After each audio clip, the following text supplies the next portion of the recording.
Neste momento, receberemos o senhor Sérgio Midlin, da Fundação Telefônica Brasil, que nos falará sobre educação e direitos da criança e do adolescente. Senhor Sérgio, engenheiro, formado em Engenharia de Produção pela Escola Politécnica da USP e com mestrado em Comportamento Organizacional pela Universidade de Cornell, nos Estados Unidos.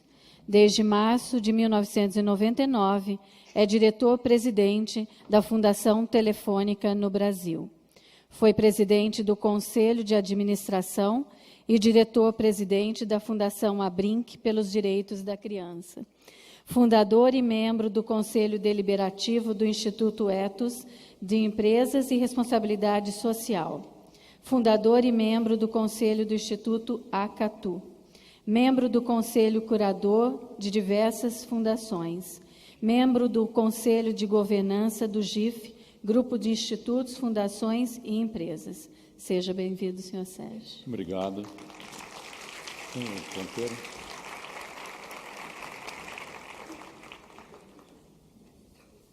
Okay.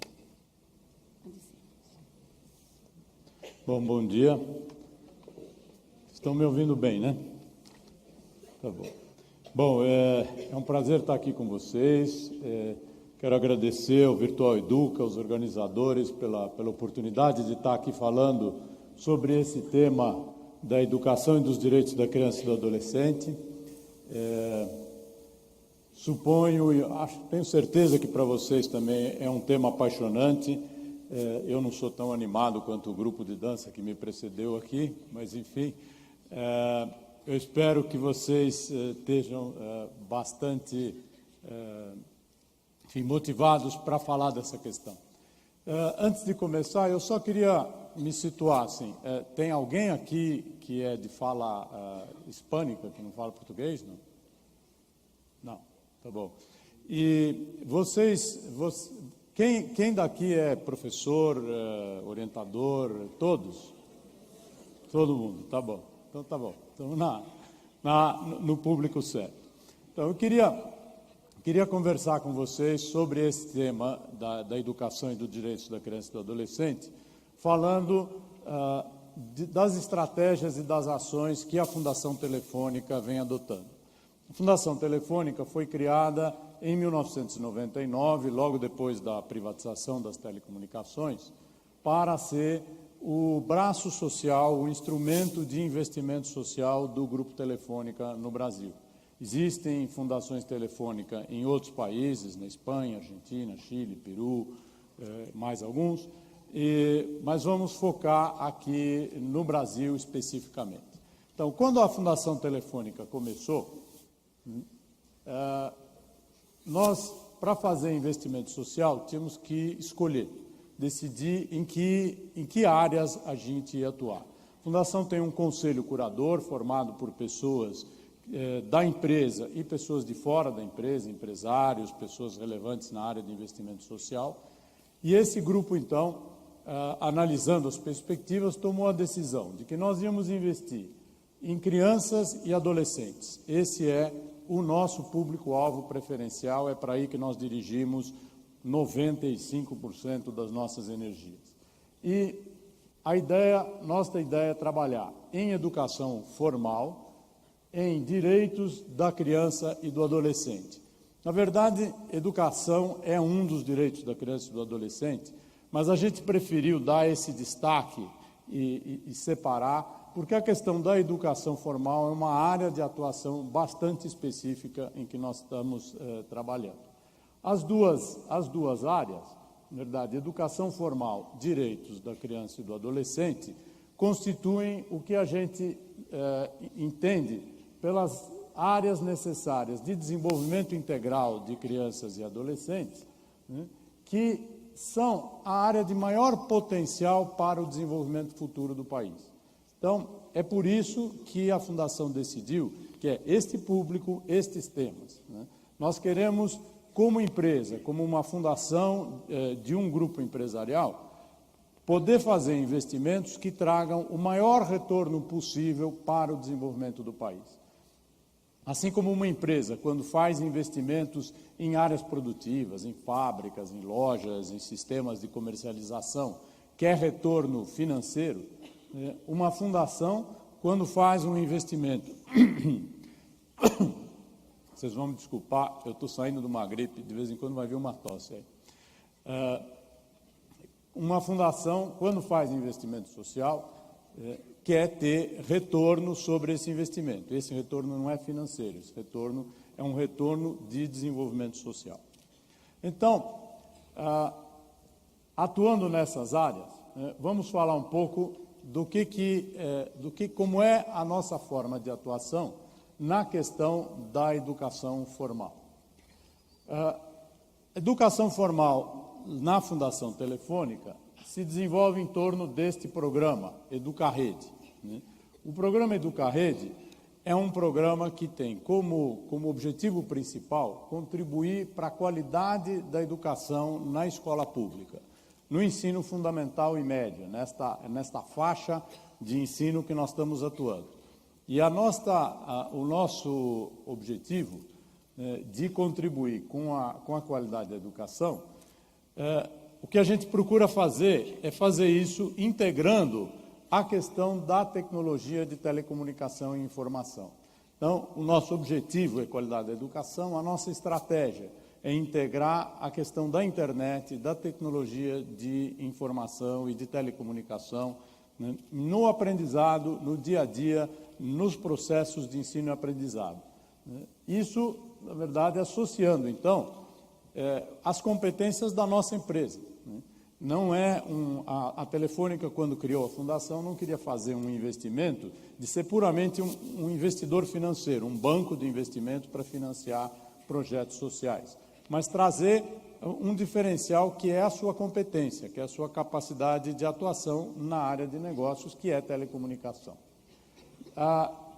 Nós fazemos esse tipo de investimento sempre alinhado com as políticas públicas de educação, trabalhando em conjunto com o Ministério da Educação, com as secretarias estaduais, municipais de educação e também em parceria com outras fundações, com outras ONGs que atuam nesta área.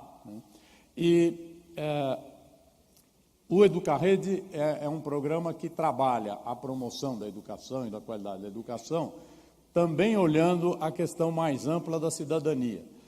O portal Educarrede, que nós vamos falar, que é um portal na internet, não trabalha currículo direto, assim, primeira aula, segunda aula, terceira aula, mas trabalha muito os temas transversais e as questões ligadas à cidadania para serem trabalhadas na escola. Então, nós trabalhamos em vários eixos. A questão da inclusão digital, como a gente normalmente se fala muito, hoje em dia é um termo muito usado, falar da inclusão digital. A inclusão digital para nós tem algumas dimensões, uma dimensão de infraestrutura, outra de mobilização, de capacitação. Então, nós trabalhamos, primeiro considerando que uma condição básica para que se faça o uso dessas tecnologias na escola é que haja informática, que haja conexão à internet. Não é atribuição da Fundação Telefônica fazer este tipo de investimento.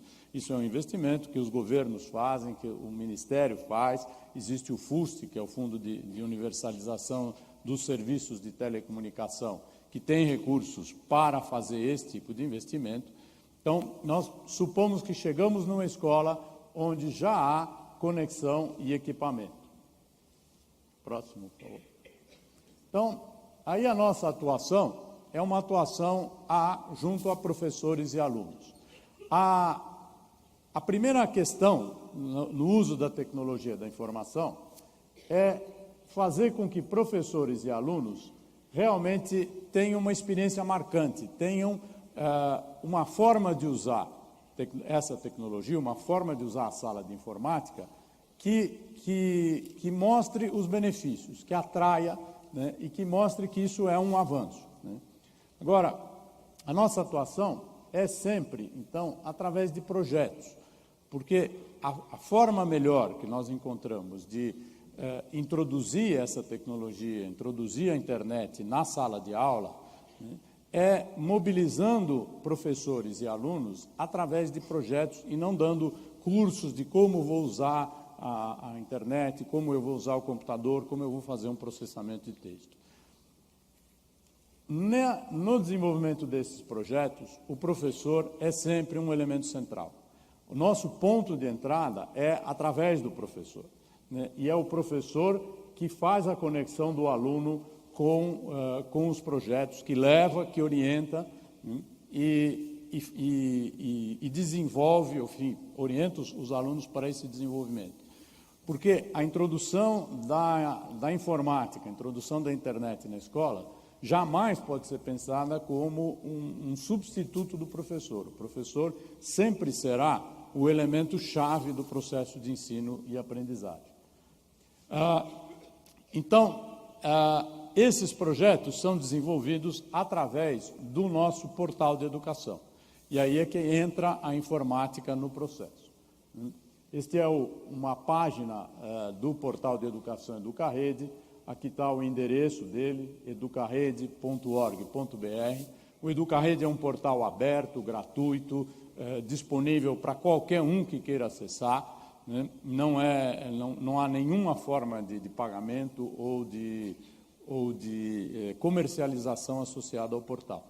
O que há é, para o uso das sessões interativas do portal, a necessidade de se fazer um cadastramento e aí, na hora de usar, fazer um login, fazer um registro na hora de entrada. A questão do uso da informática na escola envolve necessariamente a capacitação.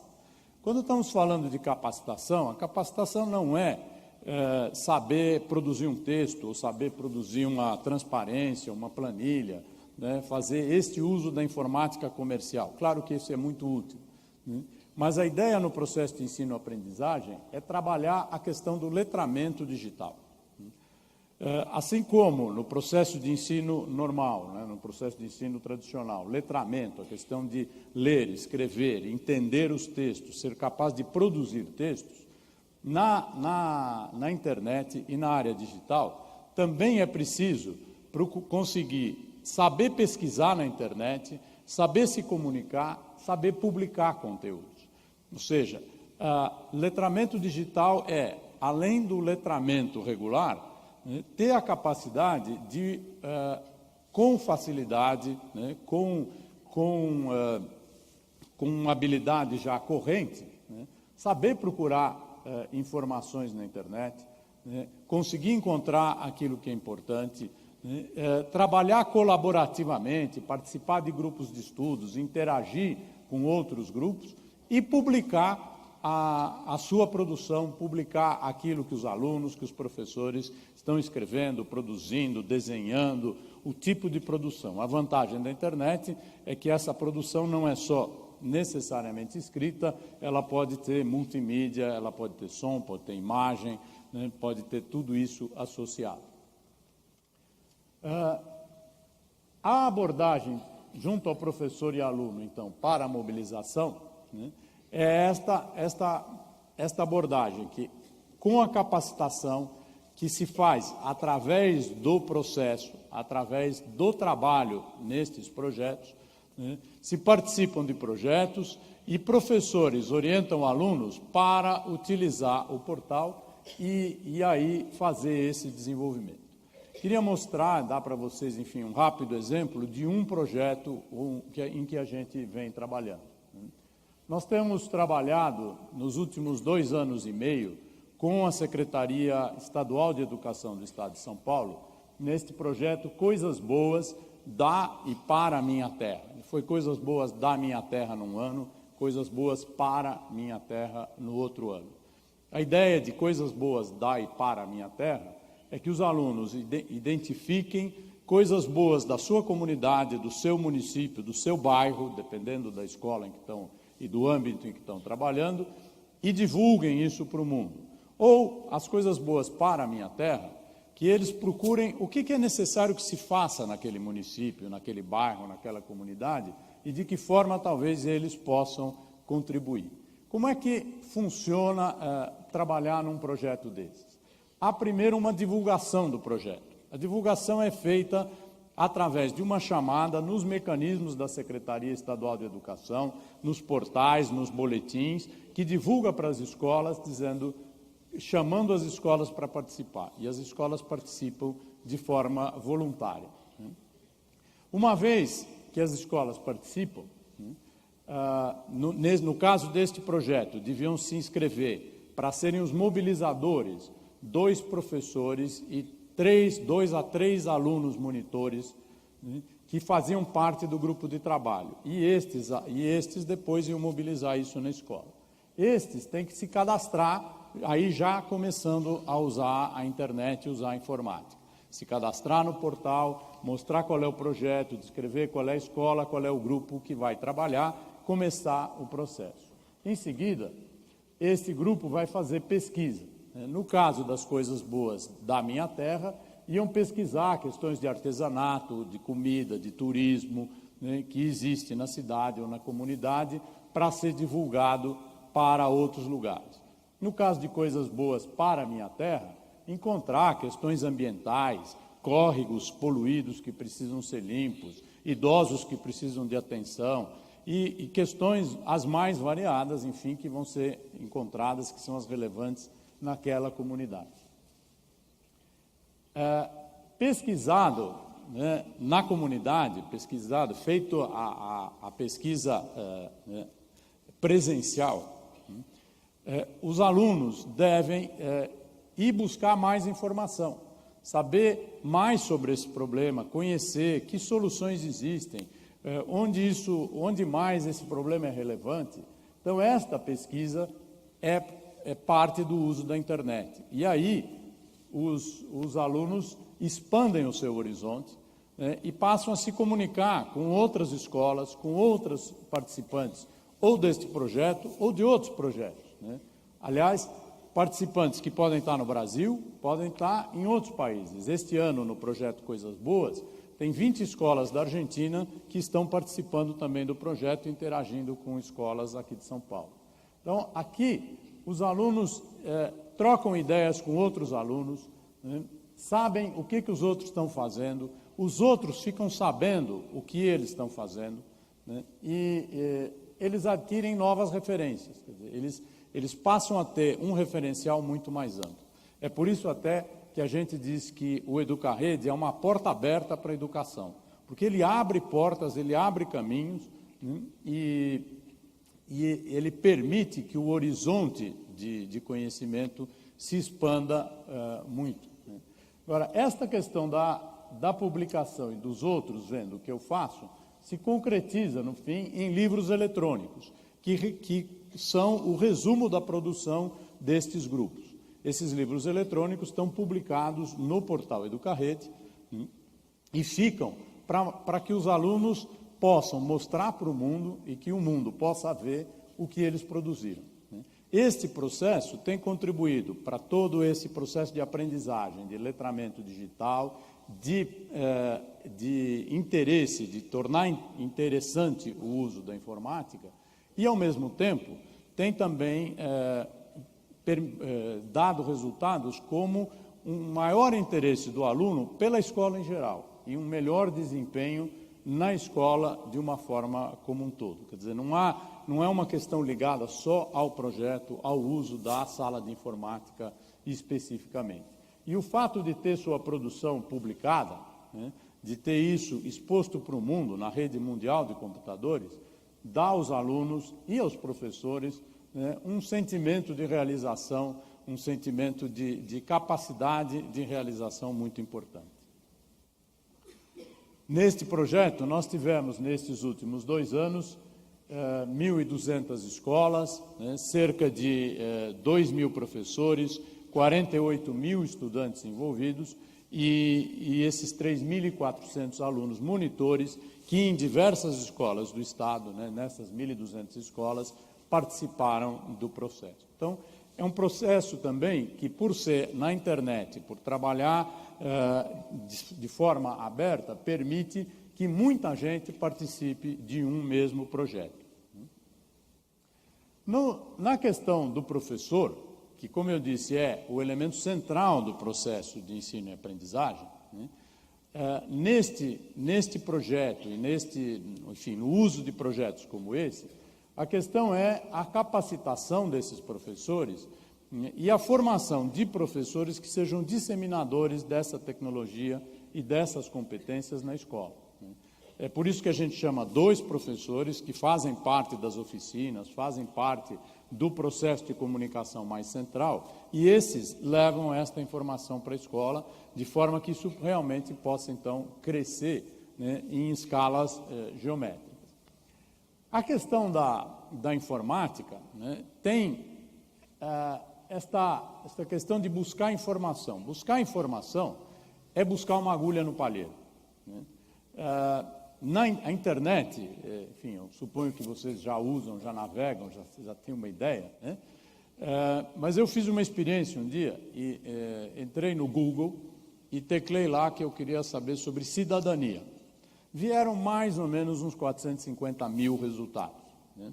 450 mil resultados é um número que ninguém administra. Como é que eu vou saber lá o que é bom, o que é ruim, né? Eu não vou ler 450 mil entradas, não tenho tempo para isso. Entrei no Educarrede e teclei lá, numa seção do Educarrede, que tem links qualificados, cidadania, e me apareceram 11 ou 15 resultados.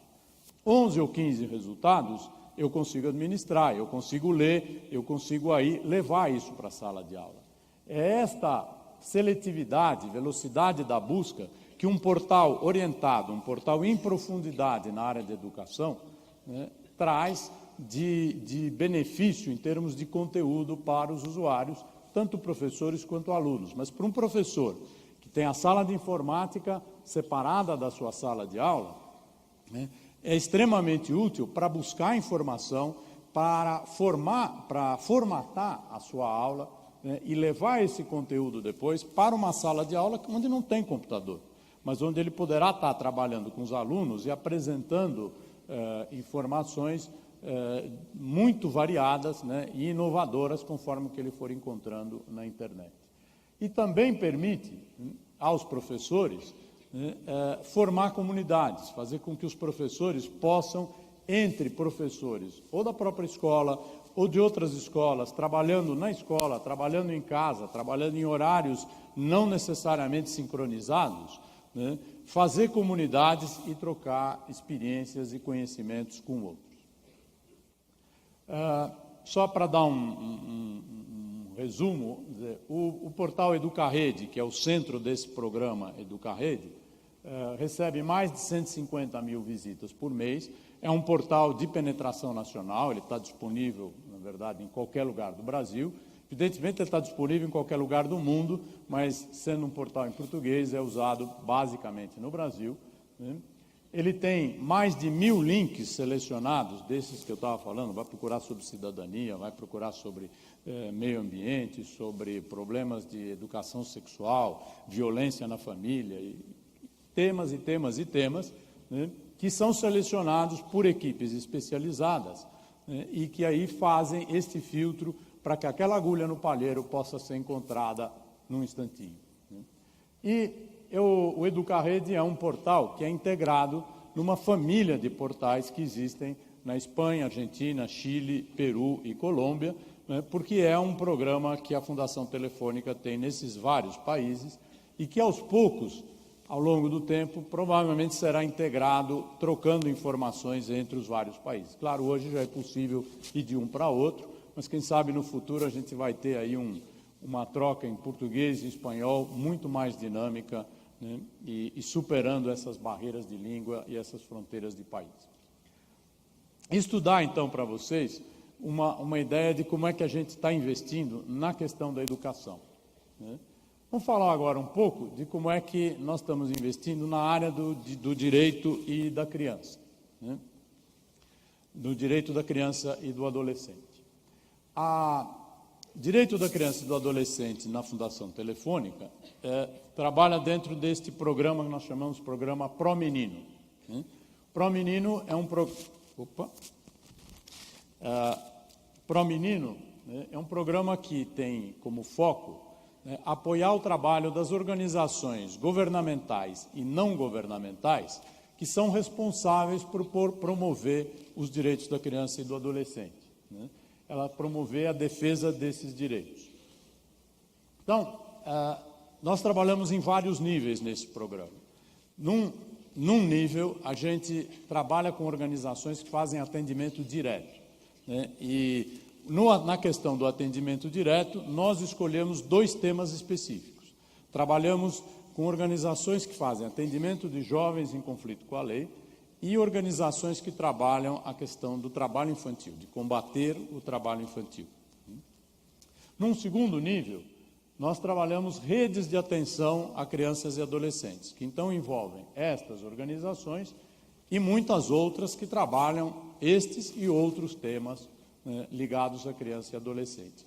E num terceiro nível, a gente tem um portal, o portal ProMenino, né, promenino.org.br, que faz a difusão da informação, né, de todo esse programa, permitindo com que essa ação possa ser conhecida, reproduzida, replicada numa escala muito mais ampla. Então, Jovens em Conflito com a Lei, né, é uma linha de atuação do programa ProMenino que financia projetos, né, de atendimento de jovens que estão cumprindo medidas socioeducativas de liberdade assistida e também de prestação de serviços à comunidade. São as medidas preconizadas pelo Estatuto da Criança e do Adolescente, ou quando o menino cometeu uma primeira infração, não muito grave, né, e então ele não vai preso, mas ele precisa de orientação para se afastar desse tipo de atuação, ou quando ele cometeu uma infração grave, foi preso, ficou privado de liberdade durante um tempo, e no processo de saída, ele passa por um período de liberdade assistida antes de ter as suas medidas totalmente finalizadas, né?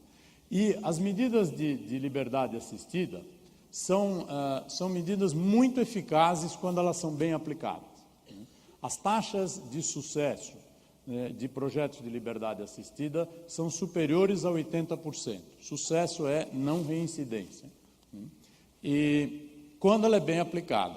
Isso é o reverso das taxas de privação de liberdade, né? Lá a taxa de insucesso é superior a 70%, 80%. E é um tema que, na verdade, é pouco trabalhado, né? Há poucas iniciativas de investimento privado, investimento de fundações, de empresas, sobre este tema, né? E é uma área, digamos, em que a Fundação Telefônica foi pioneira. Nós começamos a trabalhar nisso já no ano 2000, e principalmente porque este é um problema que parece que mexe muito com a sociedade. A questão do jovem infrator é uma questão emocional, que as pessoas têm muito medo, as pessoas reagem muito. Tem toda essa questão do debate da maioridade penal, deve ou não deve diminuir a idade de maioridade penal, né? E, no entanto, né, o número de jovens envolvidos nisso no estado de São Paulo é muito pequeno. Nós temos cerca de 20 mil, talvez 22 mil jovens cumprindo medidas socioeducativas no estado de São Paulo. Só a Secretaria Estadual de Educação do Estado tem 6 milhões de alunos, né, fora as redes municipais, né? Então, é 20 mil para 7, 8 milhões de crianças no estado. 20 mil é um número perfeitamente administrável pela sociedade, desde que a gente invista nisso, desde que a gente trabalhe para ter prevenção e para que no futuro esses meninos tenham oportunidades, tenham ocupação, tenham orientação e não sejam atraídos para as ações criminais, né?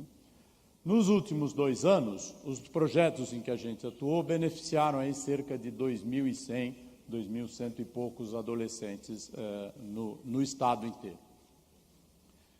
Falando de combate ao trabalho infantil, né, aí é uma outra área em que a gente decidiu investir mais recentemente, né?